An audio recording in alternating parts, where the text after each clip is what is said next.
Hi everyone, good morning. চলে আসলাম new blog নিয়ে। আজকে ব্লগটা হলো ষষ্ঠীর আগের দিনের ব্লগ। তো আমাদের এখানে কয়েকদিন ধরেই ঝড় তুফান হচ্ছে, যার জন্য এখন ওয়েদারটা দেখছই। তো এখানে যে বুড়ো ধানগুলো আছে ওগুলো নিচে পড়ে গেছে, এতই ঝড় তুফান হয়েছিল রাত্রে। মানুষের অনেক ক্ষতি হয়েছে। তো আমাদের ক্ষতি বলতে আমাদের রাস্তার ধারে গাছে গাছটা পড়ে গেছে, পাতা ফুল গাছ, যেখানে আমি অনেক ভিডিও ফটো তুলি। প্রতি বছরই পড়ে যায় গাছটা, তো দেখাবো পরে। তো যাই হোক, আমার ভয়েস তোমরা শুনে বুঝতেই পারছো, ভয়েসটা একটু অন্যরকম, কারণ আমার অনেক সর্দি লেগে আছে। জ্বর সর্দি আমার মাসে মাসে হতেই থাকে, এই ব্যাপারটা আমার কোনোদিনও ছাড়বে না। তো যাই হোক, মা চা করেছে আমার জন্য, লাল চা করেছে আদা দিয়ে একটু ঝাল করে, তারপর রুটি বানিয়েছে। তো চা খেয়ে নিচ্ছি। তারপর ভাই বলছে এখন যেহেতু বৃষ্টিটাও কমেছে, তো বাইরে গিয়ে গাছটা কাটবে, কারণ কাটতে তো হবে, নিচে পড়ে আছে আর গাছটাতে অনেক কাটা। চলো তোমাদেরকে দেখাবো। পায়ের ভিতরে ঢুকা পড়ে দেখি। এই গাছটা প্রতি বছরেই পড়ে যায়, বাবা কেটে কুটে বেঁধে দেয়। গাছটাতে অনেক কাটা, ভাই যে চারোদিকে কেটে যাচ্ছে, বলছে কাটতে অনেক অসুবিধা হয়। গাছটা লতা পাতার মতো নিচের দিকে মানে নেমে থাকে, একটু ঝড় তুফান হলেই পড়ে যায়। তো বৃষ্টি কমেছে কিন্তু ওয়েদারটা তেমন ভালো নয়। তো কাপড় জামা সব ক্লিন করে রোদ্রে মেলে দিয়েছে, কয়েকদিনের জন্য জমানো ছিল। এই দেখো আমার চপ্পলের ভিতরে ভিতরে ঢুকে গেছে কাটা, এতই কাটা। আর ভাই তো বারে বারে বলছে ওর শরীরেও বিনছে, পায়েও বিনছে। তো আমি বলছি আমি এখান থেকে চলে যাই, নয় হয় আমার পাও শেষ হয়ে যাবে। এতই কাটা বিনছিল, 2-3 বার করে ভিটে গেছে আমার পা হাত থেকে। বাবাই কেমনে করে ওটাই আমি আর বলছি যে বাবা কিভাবে করে প্রতি বছরে এত কাটা গাছটাতে একা একা টেনে বেঁধে বুঁধে দেয়। তো ওটাই ভাইকে বলছি, বাবার ধৈর্য শক্তি বলতে হবে, কেটে কুটে তো বাবারও যায়। তো যাই হোক, তারপর ওয়েদারটা যেহেতু ঠান্ডা, তো ভাই বলছে যে চিকেন নিয়ে আসি, তো চিকেন নিয়ে আসলো। তো বানাবো, আমি সব কিছু রেডি করে নিলাম দেখো থালাটাতে। তো পেস্ট করার জন্য আদা রসুন কাঁচা লঙ্কা পেঁয়াজ রেখেছি, আর এদিকে দেখো আলু টমেটো আর পেঁয়াজ কুচি রেখেছি।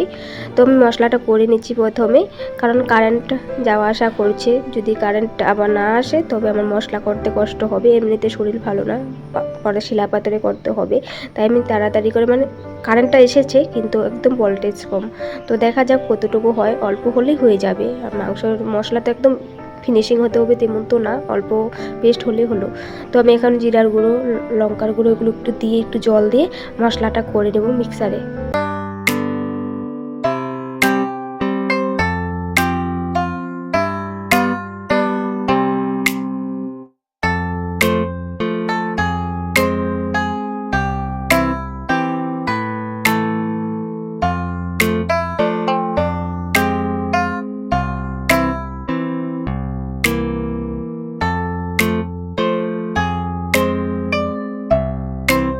হাতের সামনে একটা বাটিতে দেখি যে বাদাম ছিল কয়েকটা, ভাবলাম যে মশলার পেস্টটাতে দিয়ে দিই বাদামগুলো, তাই দিয়ে দিয়েছি বাদাম। তো একটু জল দিয়ে এখন মশলাটা করে নিচ্ছি।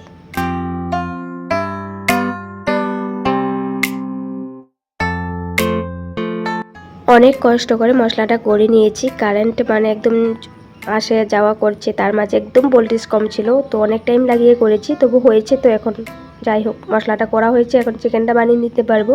আর দেখো এখানে হলুদ নুন আর আমি ধনিয়ার গুঁড়ো দিয়েছি, ওগুলো আর দেখাইনি, এখন তো দেখছি তোমরা, বলে দিলাম। তো ভালো করে মিশিয়ে আমি মশলাটা ঢেকে রেখে দেবো।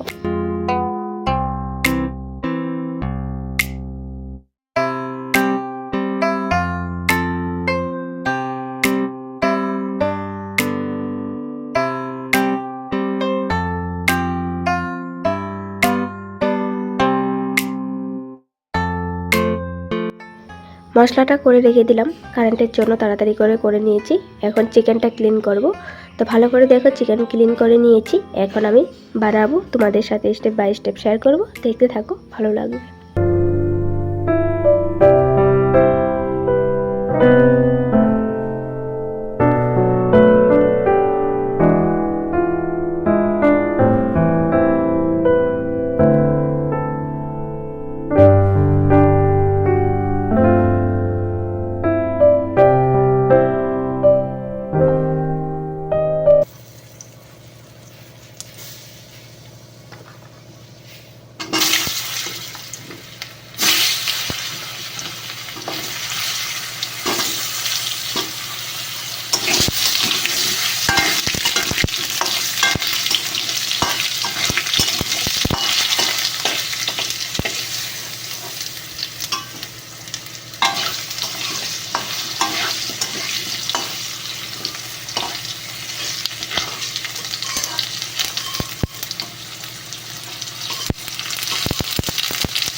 চিকেন বানানো কমপ্লিট। তো এখন 11টা 30 বাজে। তো সকালে রান্নাবাড়া বলতে গেলে চিকেন, ডাল, ভাত এগুলো করে নিয়েছি।